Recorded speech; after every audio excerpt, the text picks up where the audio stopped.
মহাত্মা স্বামী রামসুখদাসজি বলছেন, বাস্তব অভিজ্ঞতায় কথা বলা যেতে পারে যে যারা আমাদের চারপাশে ঘিরে রয়েছে সেই সব ব্যক্তি এবং বস্তু সবসময় যে আমাদের সঙ্গে থাকবে এমন নয়, এবং আমরাও এদের সঙ্গে চিরকাল থাকব তাও নয়।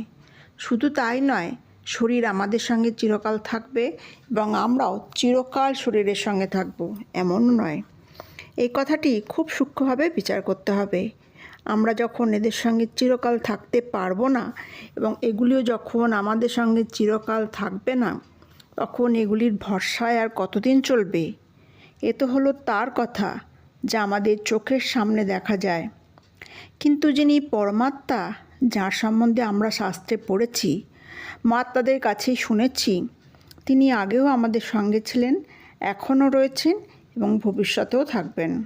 কেবলমাত্র সাংসারিক বস্তুর প্রতি দৃষ্টিপাত করবার জন্য সেই পরমাত্মাকে চেনা যায় না, দেখা যায় না। যদি আমরা নশ্বর বস্তুর প্রতি বিমুখ হতে পারি তাহলে তার দর্শন সম্ভব। বিমুখ হওয়ার অর্থ কী? এগুলোকে উপভোগ না করে অপরের সবাই নিয়োজিত করা। বস্তুগুলোকে অপরের সুখের জন্য ব্যয় করুন এবং অপর ব্যক্তিদেরকে সুখী করুন, তাদের স্বাচ্ছন্দ্যে রাখুন, তাদের ভালো করুন। এমন একটি মনের ভাব তৈরি করুন যে আমাদের কাছে যা কিছু আছে সেগুলি অপরের সেবায় নিয়োজিত করতে হবে। এখন মনের যে অবস্থা, অর্থাৎ রোজগার করতে হবে, সঞ্চয় করতে হবে, গচ্ছিত রাখতে হবে, এই মানসিকতার ঠিক বিপরীত, অর্থাৎ এই সব কিছু অপরের সেবায় নিয়োজিত করতে হবে।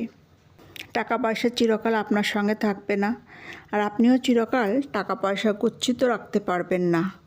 টাকা পয়সা সঙ্গে না গেলেও সেগুলোকে আঁকড়ে ধরে থাকবার মনোভাব কিন্তু মৃত্যুর পরেও থেকে যায়। এই অর্থ গচ্ছিত রাখবার মনোভাব বড় রকমের পতন তথা বিনাশের কারণ হয়ে উঠবে। অপরের সেবা এবং হিতার্থে এই ধনসম্পদ, এই ভাব মনে স্থান দিলে যে সব ধনসম্পদ ব্যয় হয়ে যাবে এমন নয়। সেবার জন্য যতটা খরচ করবেন ততটাই ব্যয় হবে। অবশিষ্ট কাছে রাখতেও কোনো বাধা নেই। যেমন বাড়ির মায়েরা দানের জন্য থালা, ঘটি, আসন, গ্লাস, ছাতা, কাপড় ইত্যাদি আলাদা করে রেখে দেন, যেগুলি দান সামগ্রী, নিজের ব্যবহারের জন্য নয়। কোনো বাচ্চা যদি ভুল করে সেগুলি থেকে কিছু উঠিয়ে নেয় তাহলে মা বলেন, ওখানেই রেখে দে, এগুলি নিজেদের জন্য নয়, দান সামগ্রী। এভাবেই দান করবার মনোভাব তৈরি হলে সেই বস্তুর প্রতি আর কোনো মমত্ব থাকে না। অনুরূপভাবে এখানে আমরা যা কিছু পেয়েছি তা সবই অপরের সেবা করবার জন্য পেয়েছি। এগুলি কি নিজেদের জন্য নয়, সেবার জন্য। এভাবেই ভাবনার বদল ঘটাতে হবে। সেবার জন্য যতটা প্রয়োজন ততটাই ব্যয় হবে, বাকি পরবর্তীতে সেবার কাজে লাগবে। সেবার প্রয়োজনে না লাগলেও নিজের কাজে ব্যয় করা যাবে না। কেবলমাত্র জীবনযাপন করবার জন্য যতটুকু প্রয়োজন তা প্রসাদের মতো গ্রহণ করতে হবে। সব কিছু ভগবানকে নিবেদন করে দিয়েছি, এবার এর মধ্যে থেকে যা কিছু খাওয়া পড়ার জন্য পাবো তা প্রসাদ ভেবেই গ্রহণ করব। যে বাড়িতে আমরা থাকি তা আমাদের নয়, ভগবানের প্রসাদ। প্রসাদের মধ্যে স্বাদ, শৌখিনতা, সুখ স্বাচ্ছন্দ্যের সন্ধান করতে নেই, কেবলমাত্র প্রসাদ গ্রহণ করতে হয়। ফলত প্রসাদ গ্রহণের মাহাত্ম্য বজায় থাকবে, আবার অপরকে দিলেও কোনো ক্ষতি হবে না। যেমন ভগবানকে নিবেদন করলে তা একই রকম থাকে, বিন্দুমাত্রও কমে না, কিন্তু তা পরম পবিত্র হয়ে যায়। বড় বড় ধনী ব্যক্তিরাও হাত পেতে প্রসাদ নেওয়ার জন্য এগিয়ে আসবে। কারণ কি না, ঠাকুরের প্রসাদ। প্রাপ্ত সমস্ত বস্তুকে আপনি ভগবানের বলে মেনে নিন, যা প্রকৃত অর্থে সত্য। সেগুলি না সঙ্গে করে নিয়ে এসেছি, না নিয়ে যাব, না সঙ্গে রাখা সম্ভব, না সঙ্গে থাকা সম্ভব। এসবই ঠাকুরের। অতএব সৎভাবে ঠাকুরকে অর্পণ করে বলুন, হে প্রভু, আপনার বস্তু আপনাকেই অর্পণ করলাম। কি চমৎকার কথা! সম্পূর্ণ নির্লিপ্ততা।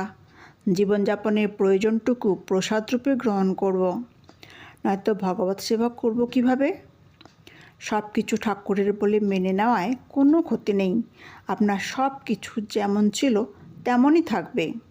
আত্মীয় স্বজন, ঘর বাড়ি সব তেমনই থাকবে।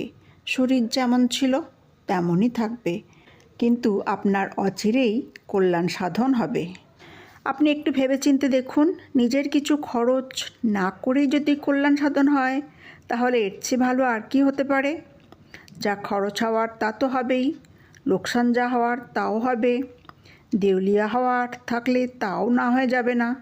যতই কার্পণ্য করুন না কেন, কিছু রাখতে পারবেন? শরীরের প্রতি যতই মোহ থাকুক না কেন, শেষ পর্যন্ত শরীর ধরে রাখতে পারবেন? রাখা সম্ভবই নয়। তাই সব কিছুকে ভগবানের বলে মেনে নিন। এসব লোকসান হলেও তা ভগবানের, আবার লাভ হলেও তা ভগবানের। আমরা কেন কান্নাকাটি করব, কেন দুঃখ পাব? সব কিছুই ভগবানের। মন থেকেই ভগবানের বলে মেনে নিলে আপনার কি ক্ষতি হবে? আপনার কি লোকসান হবে? একটু খরচ না করেই আমরা তৃপ্ত হয়ে যাব। যা হওয়ার তা তো হবেই, যা থাকবার তা থাকবেই, যা যাবার তা যাবেই। এর ফলে কিছুই যায় আসে না। কেবল মন থেকে ভগবানকে অর্পণ করে দিতে হবে যে এটি ভগবানের জিনিস।